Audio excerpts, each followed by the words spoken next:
Yo, j'espère que vous allez bien. On se retrouve tranquillement, vous le savez, je suis quelqu'un de calme et réfléchi, c'est pour cela que j'ai mis du temps à sortir cette vidéo. Menteur, parisien. Comme d'hab sa mère, on spoil et on cause Masterpiece, on s'occupe de... Code Geass. Ouais, je sais pas pourquoi je fais du suspense, puisque t'as lu le titre, tu sais forcément de quoi je vais parler, alors pourquoi tu me casses les couilles?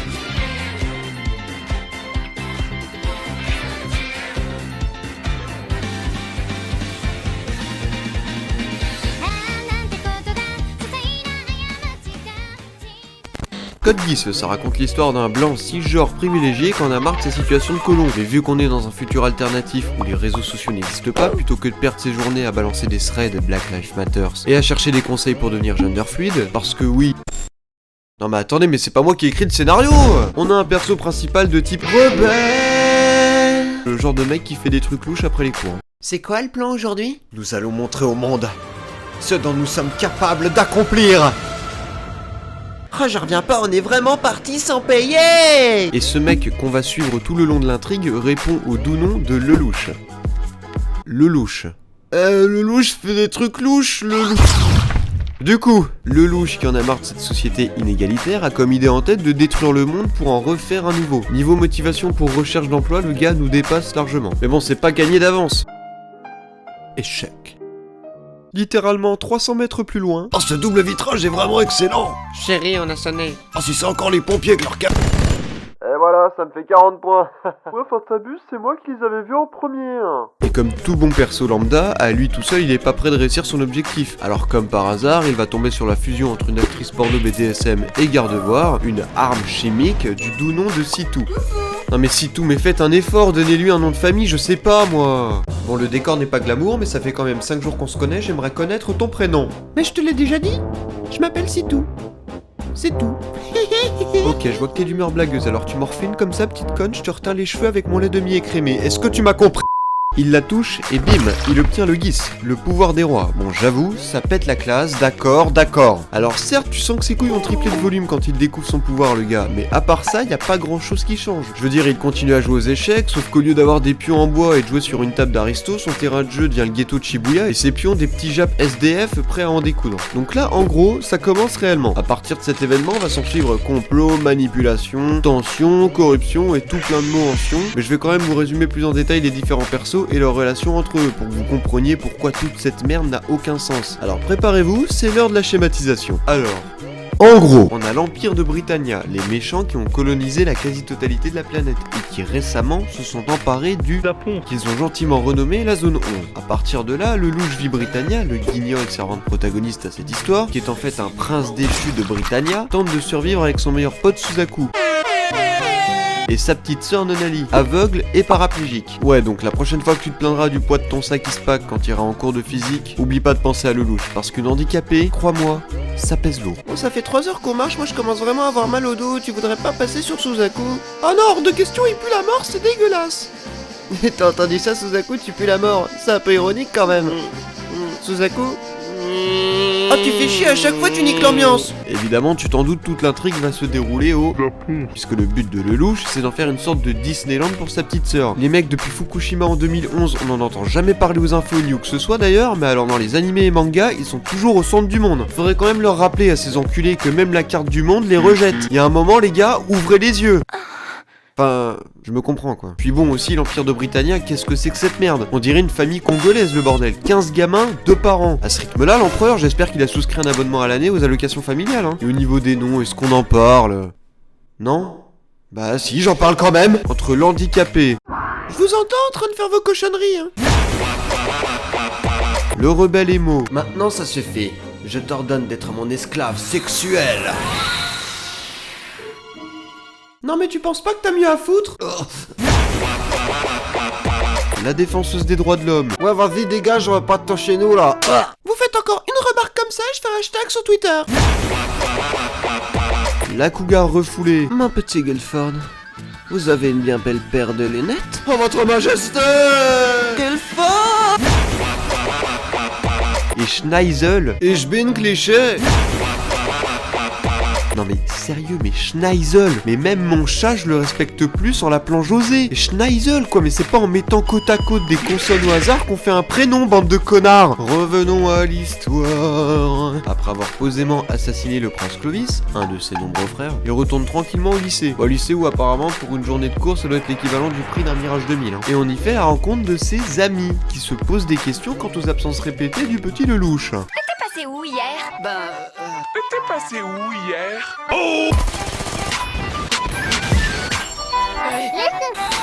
Yes, your highness.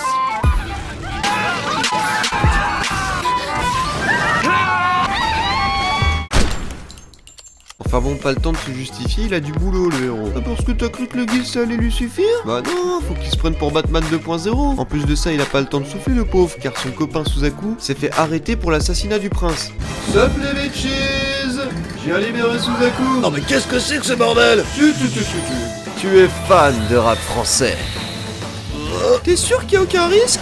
T'inquiète pas, je sais ce que je fais. Oh putain, c'est du Damso. De la musique nègre? Ces Eleven n'ont aucune limite. Tout est critique, fils de pute. Et retourne écouter ta K-pop, enculé. Ah putain, j'en reviens pas qu'on ait réussi à libérer Suzaku. Et d'ailleurs, il est passé où, putain? Flash spécial, l'individu Suzaku Kurogi qui venait à peine d'être libéré par des terroristes a été retrouvé devant un distributeur de boissons. Finalement, Suzaku est innocenté et Zero est pris pour cible par la nation après sa révélation fracassante. Alors que tout le monde veut sa mort, lui, il prépare déjà sa prochaine annonce, la création de son organisation terroriste. Oh le mec, tu lui donnes un bateau, 3 projos, des costumes SS et quelques pélos, et il te crée l'État islamique asiatique. Nous sommes les Chevaliers Noirs. Je suis pas crédible. Bon, au niveau du nom, c'est pas encore ça. Mais bon, je suis hypocrite, ce sont pas les seuls à blâmer dans l'histoire. Je ne sais pas comment tu as réussi à te procurer un Glasgow de taille moyenne. Préparez les bourrailles améliorées. Des Gloucester? Ils étaient censés être incerfables. Leurs machines ne sont rien comparées aux Nightmares. Pendant que Zero buzz avec son ordre des Chevaliers Noirs, de l'autre côté on a la résistance japonaise menée par Todo. Et bon, quand tu vois l'attitude du mec, tu comprends pourquoi ils ont perdu la guerre contre Britannia. C'est simple, soit ils méditent... Oh Tourneau, tu fais chier, merde. Tu veux pas arrêter tes conneries? J'ai besoin de papier, ça coule. Aïe. Soit il commande ses troupes. Passez en formation à la vie, à la mort. Formation à la vie, à la mort. Donc le mec a remporté une compétition de Starcraft et il a fait carrière dans l'armée. Bitch, please. Il va vite se rendre compte que niveau stratégie, il y a mieux placé que lui. Et c'est ainsi que lui et sa bande de samouraïs vont décider de rejoindre Zero. Bon timing pour eux puisque ce dernier a prévu un week-end de vacances sur les îles reculées du sud du Japon. Et visiblement, ce ne sont pas les seuls à avoir besoin de souffler. Ah, on peut enfin se poser. Eh bien alors ma petite princesse, on dirait que c'est mon jour de... C'est toi, Lelouch? J'ai reconnu ta voix, tu sais. Et merde, j'ai plus le choix. Il faut que j'utilise ma botte secrète. Je vois pas de quoi vous parlez. Bon ok, ça va, c'est moi. Au terme de leurs vacances tropicales, le frère et la sœur arrivent à se retrouver à l'académie Ashford. Mais si, tu sais, leur école. Et c'est ici que Femia fait une annonce renversante. La création d'une zone spéciale pour les Eleven, qui pourront à nouveau s'appeler japonais. C'est ainsi qu'à la manière de la cohabitation israélo-palestinienne, un exemple de partage et d'amour, les japonais sont conviés à une commémoration d'ouverture pour leur état dans la joie et la bonne humeur. En fait, c'était un prank.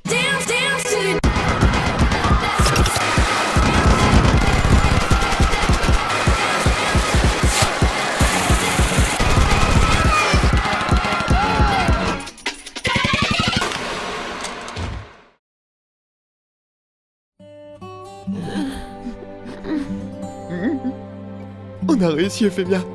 Je prends que des japonais ça tourne mal et top tendance sur YouTube. C'est en profitant de leur inattention que Zero et ses larbins décident de se planquer au lycée, une pierre deux coups puisque cela permet de protéger ses amis et à Kalen de leur révéler enfin son vrai visage. Ne complique pas les choses.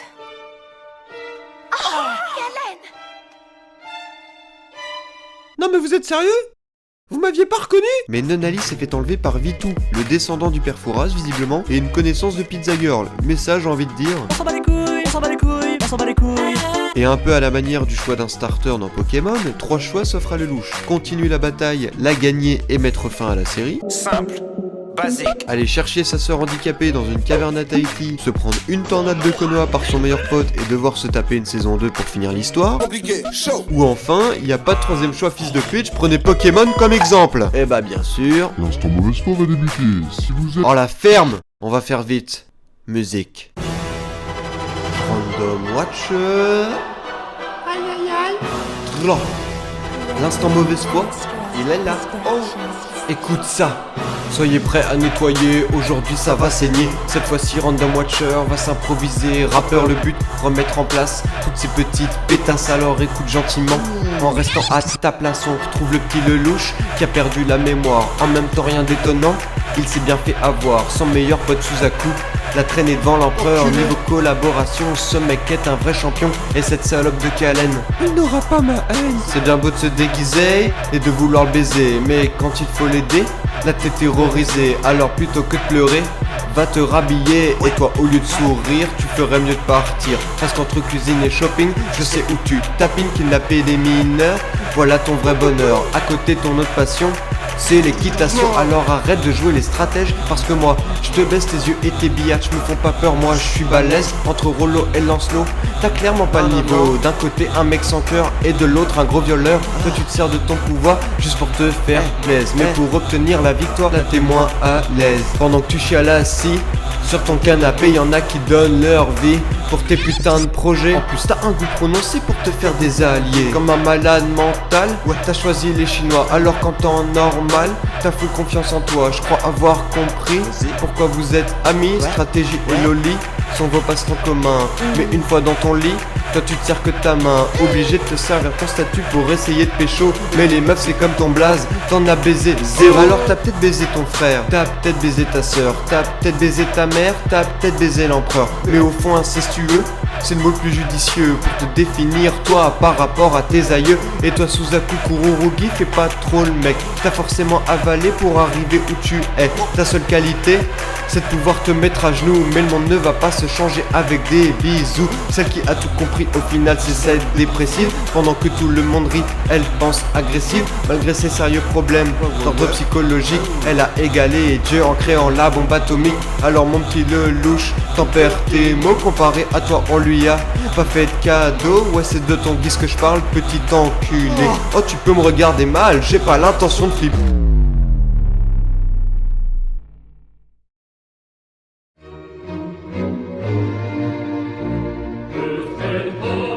Comment il dit déjà? Ah oui, une bonne dose de mauvaise foi. Ça fait toujours du bien par où ça passe. N'est-ce pas, rendre règle numéro 1? Ne jamais sous-estimer le Watcher.